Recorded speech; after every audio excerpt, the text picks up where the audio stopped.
Para leader harus memperhatikan atau harus tahu dengan tepat apa sih yang dia mau rubah dan kenapa harus berubah ya alasannya. Bagaimana semua pucuk pimpinan itu memang sepakat bahwa perubahan ini diperlukan. Bagaimana bekerja secara virtual yang efektif. Ini hanya sementara dalam masa pandemi atau ini yang kita sebut sebagai future of work.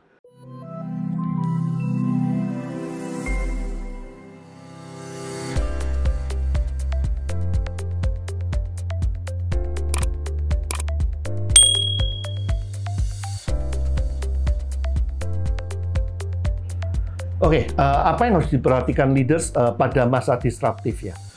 Berdasarkan pengalaman kita membantu banyak perusahaan melakukan transformasi, juga pengalaman kita dalam melakukan penelitian tentang change leadership, kita mendapatkan kesimpulan melakukan transformasi atau apa yang harus dilakukan oleh leader pada masa disruption, itu seakan-akan mata uang dengan dua sisinya. Jadi di satu hal, para leader harus memperhatikan atau harus tahu dengan tepat apa sih yang dia mau rubah dan kenapa harus berubah ya alasannya. Kemudian yang kedua adalah kita tahu dengan jelas bagaimana kita mau melit perubahan ini. Jadi kita bicara tentang the why and the what, kemudian kita bicara tentang the how. The why dan the what di satu sisi mata uang ini, kita bicara tentang bagaimana kita mendapatkan buy-in daripada para shareholders. Karena kita butuh dukungan dari yang pemegang keputusan dari yang paling atas. Kalau kita mendapatkan dukungan dari mereka, langkah selanjutnya adalah suatu perencanaan. Suatu perencanaan yang jelas bagaimana kita mau melakukan perubahan ini. Langkah-langkahnya apa? Fase-fasenya apa? Dan terakhir, sistem apa yang perlu diimplementasikan untuk memastikan bahwa perubahan itu adalah suatu perubahan yang sustain, yang berkelanjutan, bukan hanya sementara. Nah, ini satu sisi daripada managing suatu disruption. Sisi yang kedua, kita bicara tentang how. Kita bicara tentang leading-nya sendiri. Di mana dalam hal ini, kata kuncinya adalah one team, one voice. Terutama di level paling atas. Bagaimana semua pucuk pimpinan itu memang sepakat bahwa perubahan ini diperlukan. Bahwa kita harus berubah. Bahwa kita akan berubah dengan cara yang seperti apa. Harus ada suatu kesepakatan di dalamnya. Dan idealnya nantinya one team one voice itu kita bicara keseluruhan organisasi ya. Jadi dari atas sampai dengan ke bawah. Itu yang akan mendrive suatu perubahan yang luar biasa.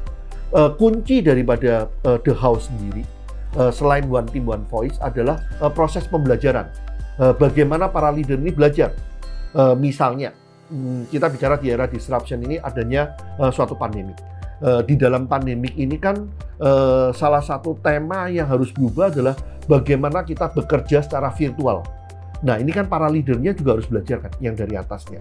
Bagaimana bekerja secara virtual yang efektif.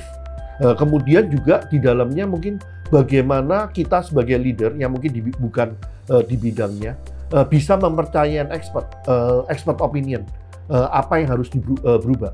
Kita bisa memilih expert yang tepat dan nantinya memiliki suatu knowledge untuk bisa mengambil keputusan-keputusan yang tepat. Terakhir kita bicara tentang pemanfaatan daripada leadership tools. Pemanfaatan dari leadership tools ini termasuk di dalamnya tema bergaul.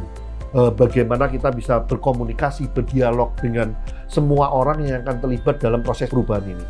Kita bicara tentang reward and punishment system.